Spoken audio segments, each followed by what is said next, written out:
കൊട്ടിക്കലാശത്തിന് മണിക്കൂറിൽ മാത്രം ബാക്കി. ഇപ്പോൾ ആറ്റിങ്ങലിലെ NDA സ്ഥാനാർത്ഥി BJPയുടെ കേന്ദ്ര സഹമന്ത്രി V മുരളീധരനൊപ്പമാണ് ഞാനുള്ളത്. വലിയ പ്രതീക്ഷയോടെ BJP കാണുന്ന മണ്ഡലങ്ങളിലൊന്നാണ് ആറ്റിങ്ങൽ.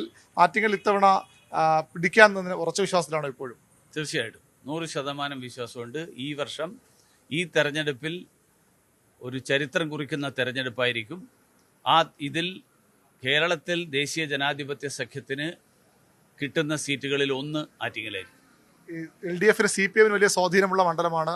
UDFന് സിറ്റിംഗ് സീറ്റാണ്. അവിടെയാണ് അങ്ങനത്തെ വലിയ ആത്മവിശ്വാസം അവസാന മണിക്കൂറിലും കാണിക്കുന്നത്. ഈ CPM 20-25 വർഷം തുടർച്ചയായിട്ട് ഭരിച്ചിരുന്ന സ്ഥലത്താണ് ഞങ്ങൾ ത്രിപുരയിൽ ഒറ്റക്ക് ഭൂരിപക്ഷത്തിൽ വന്നത്. അതുകൊണ്ട് ഉണ്ടായിരുന്ന സ്ഥലങ്ങളിൽ തന്നെയാണ് ഞങ്ങൾ വരുന്നത്.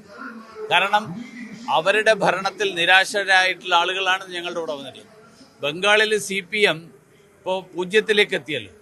BJPക്ക് ഒരിക്കലും എവിടെയും BJP ഭരിച്ച ഒരു സ്ഥലത്തും അങ്ങനത്തെ ഒരു അവസ്ഥ വന്നിട്ടില്ല. കാരണം അത്രയും ജനങ്ങൾ വെറുപ്പിച്ചു കഴിഞ്ഞു. കഴിഞ്ഞ തവണ 2,48,000 പേരെ വോട്ടാണ് ശോഭാ സുരേന്ദ്രൻ നേടിയത്. അത് മറികടക്കാനാവുന്ന ആത്മവിശ്വാസം അങ്ങ് ഈ ഘട്ടത്തിൽ പ്രകടിപ്പിക്കുന്നു. ജയിക്കണമെങ്കിൽ അതിന് അപ്പുറത്ത് പോകണല്ലോ. അത് മറികടക്കലല്ല, ഞങ്ങൾ തമ്മിലല്ല മത്സരം CPMഉം കോൺഗ്രസുമായിട്ടാണ്. അതിന് കാരണം കഴിഞ്ഞ തവണ ശബരിമല എന്ന വലിയൊരു പ്രശ്നമുണ്ടായിരുന്നു. ആറ്റിങ്ങലിനെ സ്വാധീനിച്ചൊരു വിഷയം അതായിരുന്നു. അതിപ്പോൾ മറികടന്നുവെന്ന് CPM കരുതുന്നു. അതുപോലെ തന്നെ CPM വോട്ടുകളാണ് വലിയ അളവിൽ കഴിഞ്ഞ തവണ BJPയിലേക്ക് വന്നത്. അത് തിരിച്ച് ചെല്ലും എന്ന പ്രതീക്ഷയാണ് CPMന്റെ സ്ഥാനാർത്ഥിയും അവരുടെ നേതൃത്വമൊക്കെ പറയുന്നത്.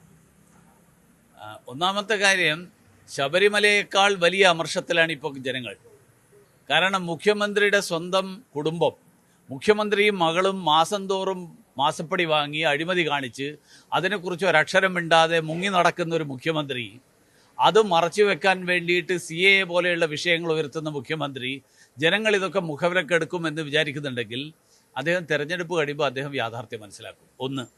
രണ്ടാമത്തെ കാര്യം, ഈ കഴിഞ്ഞ തവണത്തേക്കാൾ കൂടുതൽ വോട്ട് എന്നൊക്കെ പറയുന്ന കഴിഞ്ഞ തവണത്തെ തിരിച്ചു പിടിച്ചു എന്ന് മാർക്സിസ്റ്റുകാർ ധരിക്കുന്നുണ്ടെന്ന് എനിക്ക് വിശ്വാസമില്ല. അത് നിങ്ങളോട് പറയുന്ന കാര്യമാണ്. വസ്തുത എന്താണെന്ന് അവർക്കറിയാം.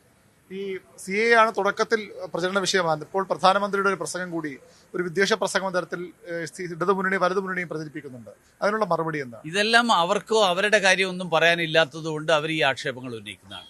കാരണം 8 കൊല്ലമായിട്ട് ഭരിക്കുന്ന ഒരു സർക്കാർ, ആ സർക്കാരിൻ്റെ നേട്ടങ്ങളായിട്ട് ഒന്നും പറയാനില്ലാത്തതുകൊണ്ടാണ് ഇതുപോലത്തെ ഏതെങ്കിലും ഒരു പ്രസംഗത്തിൻ്റെ പേര് പറഞ്ഞ് ജനങ്ങളെ ഭിന്നിപ്പിക്കാനും ജനങ്ങളെ BJPക്ക് എതിരാക്കാനും ശ്രമിക്കുന്നത്. ഇവിടെ ആരുമായിട്ടാണ് നേരിട്ട് മത്സരം? 1ാം സ്ഥാനം 2ാം സ്ഥാനം മത്സരം BJP ആരുമായിട്ടാണ്? BJP രണ്ടുപേർക്കും എതിരായിട്ട്. തൊട്ടുപുറകിൽ ആരാണ്? അല്ല, അങ്ങനെ തൊട്ടുപുറകിൽ എന്ന് പറഞ്ഞാൽ ഇവർ രണ്ടുപേരും ഒരുമിച്ചല്ലേ. പിന്നെ ഒരുമിച്ചാണ്? അവരൊരുമിച്ചല്ലേ, അവർ തമ്മിൽ സൗഹൃദമാണ്. ഈ ക്രോസ് വോട്ടിംഗ് ആരോപണം തിരുവനന്തപുരം മണ്ഡലത്തിലടക്കം ഉണ്ടാവും. ഇവിടെ അങ്ങനെ എന്തെങ്കിലും ആശങ്ക BJPക്ക് ഉണ്ടാവും? എന്നെ സംബന്ധിച്ചോളം എനിക്ക് ജനങ്ങളിൽ പൂർണ്ണ വിശ്വാസമുണ്ട്. ജനങ്ങൾ വസ്തുതകൾ തിരിച്ചറിഞ്ഞ് ദേശീയ ജനാധിപത്യ സഖ്യത്തിനും BJPക്കും വോട്ട് ചെയ്യും. തികഞ്ഞ ആത്മവിശ്വാസത്തിലാണ് BJPയുടെ സ്ഥാനാർത്ഥി V മുരളീധരൻ. ആറ്റിങ്ങൽ ഇത്തവണ പിടിച്ചെടുക്കുമെന്ന് തന്നെ പറഞ്ഞുകൊണ്ട് അദ്ദേഹം ഈ അവസാന മണിക്കൂറുകളിലെ പ്രചരണം കൂടുതൽ ആളുകളെ നേരിട്ട് കാണാനും അതുപോലെ തന്നെ കൊട്ടിക്കലാശത്തിന് മുമ്പുള്ള അവസാനവട്ട പ്രചരണത്തിന്റെ തിരക്കിലാണ് ആറ്റിങ്ങലിലെ സ്ഥാനാർത്ഥി V മുരളീധരൻ.